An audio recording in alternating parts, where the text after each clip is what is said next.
Okay, so tonight I have decided to touch on a thorny subject because I am going to defend Lord Voldemort. And this is something I have never seen anybody else do. And I guess it's because nobody wants to have to defend the embodiment of evil. And also nobody wants the flack from the Harry Potter fandom. Please don't kill me in the comments. But I am going to do it anyway because I have realized through reading the books and reverse engineering the world of Harry Potter that there is a big chunk of the information that is being kept from us, the readers, and it explains the actions of Voldemort and the Death Eaters. And I think you guys need to know this, okay? You see, there are two stories in the world of Harry Potter. There is the stories that we are reading in the books, and then there is the story of what actually happened. And they don't always match because what we are reading was written from the point of view of the Ministry of Magic, Dumbledore, and the good guys. And they just happen to be the victors in the war. Victors write history, and they write their enemies as literal monsters. This is why Voldemort is presented to us as acting out of evil for the sake of evil. Why does he torture people? Why does he kill people? Why is he even willing to kill a baby in his cot? It's because he's evil, of course. It's because he's full of hatred and he only wants to seize the power for himself. But you see, this explanation is not enough. He did have, at the peak of his power, the backing of 500 wizards. So there has to be more to the story. And I figured out that there was a principle behind his actions, a principle that explains what he did and what the Death Eaters do, and it allows you to reinterpret the entire series from a new perspective.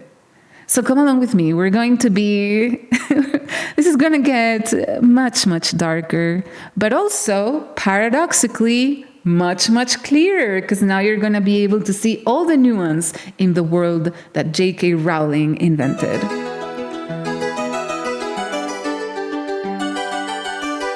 All right, so I said there was one principle that underlined Voldemort's actions.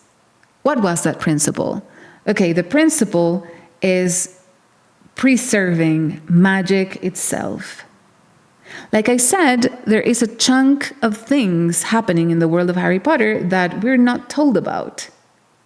And one of them is magic is at risk of disappearing forever, of dissolving into thin air. Poof!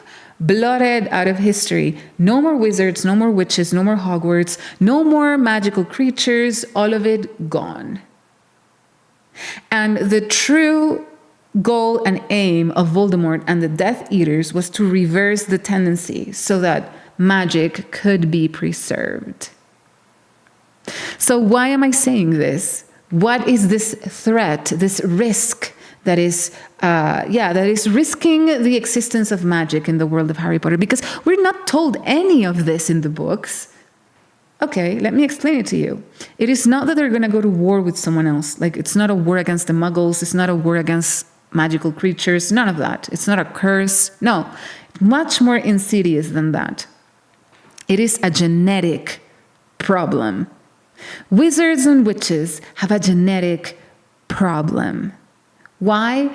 Because magic in the world of Harry Potter is a genetic trait. It is inborn. It's not a skill. It's not like cooking. Oh, I didn't know how to cook when I was born, but now I'm a chef because I went to chef school and I learned. That's not how it works with magic in the world of Harry Potter. Sure, there's Hogwarts and magic schools and children go there and they learn how to make spells and wave a wand and they hone their skills, sure. But every single child in Hogwarts was born with magic. If you're born a muggle, no amount of practice, no amount of learning is going to allow you to have magic. This is something that you're born with, which is why I'm saying it is a genetic trait. Like the color of your eyes, like the color of your hair, like your body build. like the shape of your hands, it is a genetic trait. So, why is this a problem?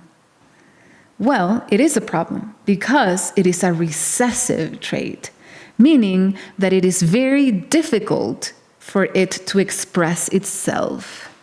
Okay? It's something akin to having like blonde hair. I have black hair.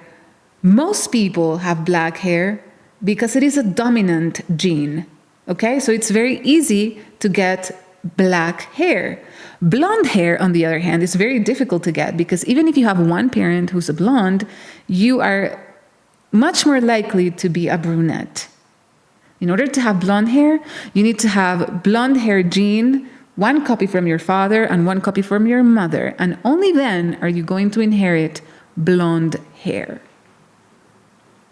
So, how do we know that magic is recessive like blonde hair in the world of the novel?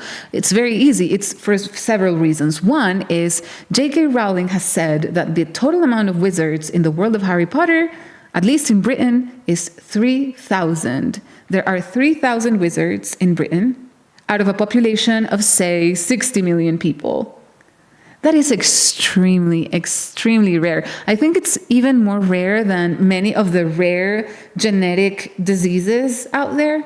It is so, so, so rare. So if it was dominant, then we would see magic spreading all over the place, you know? They could even like colonize other places and bring magic with them and let it, unleash it on continents. But because it is a recessive trait, it is at risk of disappearing.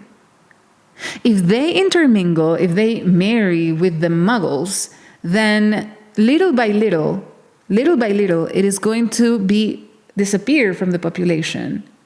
It's going to get dissolved. Another way we can see that this is a recessive trait is the fact that Hermione and every other muggle-born wizard is born to two muggles. Muggles can have a wizard child if both parents carry the gene recessively. So for Hermione to be a wizard, both of her parents needed to have the recessive gene in their makeup, even though it wasn't expressed because they were muggles, right? She had to strike the lottery and get the wizard gene from both her mother and her father, and then she was a witch. You see? If this was a dominant trait, this wouldn't happen. If this was a dominant trait, her parents would express magic just by having one copy of the gene. Do you see where I'm going with this? So like I said, every time a wizard and a muggle marry, there is very little chance that their children are going to inherit magic. They're probably all going to be muggles. So it basically, if they intermingle, it is going to dissolve. And what is the Ministry of Magic doing? What is Dumbledore doing? What are all of these good wizards trying to do? They're trying to create proximity between the muggles and the wizards. They want to normalize muggle behaviors, muggle clothing styles. The father of Ron, for example, who works for the Ministry of Magic, is pressing to have muggle studies included in the Hogwarts pensum. And this, of course, would be something very worrisome to someone who cares about preserving magic at all costs. If you're someone who values magic and you love magic and you don't want to see it disappear from the world, then your one goal is to preserve it and keep it. So you're going to be obsessed with lineages, with purity, right? That's the spiral of purity, the insane spiral of purity that these wizards got into.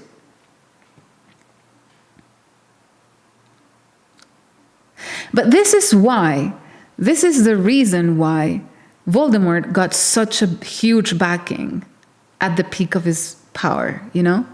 He wasn't acting alone, and this tells you a lot about his motivation. If he was just doing evil for the sake of evil, he wouldn't have had so many wizards backing him. But he did, you see? And we know this because Remus Lupin says in the books that by the time the First War was over, the Order of the Phoenix was outnumbered by the Death Eaters 20-1. And we know there were about 20 to 25 Order of the Phoenix members. So there were 400 wizards who were officially Death Eaters, who were supporting and backing Voldemort in this crazy war against who? Against their family and friends. You see, the stakes had to be so high for this to happen. And the reason was they were fighting to preserve magic. So you can be for or against this, like for or against this idea of preserving magic. You can think, you know what, I think magic is valuable, but more valuable than magic is to have tolerance and to intermarry between muggles and wizards. And I don't care if magic here is the casualty. And that's perfectly valid. But the other side also has a strong argument, because you could also say it's just 300 wizards and it's just 3,000 wizards in Britain. And we need to preserve this because magic is important, magic is good, and we don't want it to go extinct just because some people want to intermingle with the muggles. And of course, we're not discussing the methods here. We're obviously Voldemort killing, torturing people, and doing all of these despicable things is not a good thing to do. It's terrible. But, you know, it's important to understand at least where he's coming from so that we get the full picture of what was going on in the wizarding world. And now I want to talk to you about why this book became so popular when it did. You see, I don't know if you caught this, but if you didn't, I'm going to tell it to you. This book, they couldn't tell us that this were the arguments for Voldemort, because this is a book for children, and they were risking children reading these arguments and thinking, maybe Voldemort was right. Maybe there was some truth to his position, you know? They couldn't risk that. Actually, they wanted the opposite effect. They wanted children to identify with tolerance and open borders and welcoming people of different customs into our own, into the core of our community, because that was the plan for this century. And this book was pushed on to millennials at a moment where the World War II narrative was losing a lot of strength. It was losing a lot of force. The survivors of World War II were starting to die. So there was going to be no living remnants of what happened during World War II. So they couldn't tell their stories, and people were going to start to forget. And they didn't want this to happen, because part of the reason for the narrative of the Holocaust and the World War II was to use it as a justification for opening everything up to other cultures, okay? So by using Harry Potter was a way to extend the Holocaust narrative for one more generation. By telling the story where, if you look at it closely, Lord Voldemort is occupying the same spot Hitler occupies. He is a figure of evil beyond measure. He's someone who's obsessed with racial purity, and he's willing to kill and torture for that ideal. And Harry Potter and his friends, and Hermione in particular, are a representation of an ideal way of being. You see, they were promoting these values of inclusiveness by having Hermione, the heroine, be herself a Muggle-born. They were introducing this idea of accepting people from different backgrounds into your own culture, your own cities, your own civilization. So in my opinion, the fame of Harry Potter was partially planted. This is a book that, it's an industry plant in the literary world. If you were there in 1998 when these books came out, you must have seen how insane they were. This is something that came out of nowhere, and took the entire world by storm. All of a sudden, everybody was reading Harry Potter from one end of the world to the other. You went to the most remote village in the most remote country, to the most remote shop in that village, and you would find copies of Harry Potter. Every child was reading Harry Potter. And then they made the movies, which were huge blockbusters that required billions of dollars of backing. This doesn't just happen by accident. This is not a grassroots phenomenon. This doesn't happen in one day because, oh my God, J.K. Rowling is so talented. This was engineered with a purpose, and I think it worked beautifully. I think we are seeing the results of Harry Potter being taught to children everywhere, you see?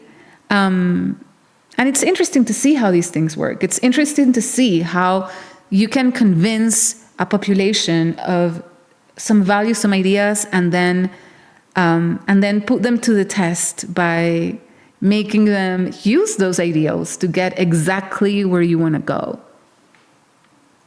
So you present Harry Potter first, and you open the borders later, when these kids have grown and these ideas have taken hold in their minds. So that's my theory about Harry Potter. And this is why I think that maybe Voldemort was right.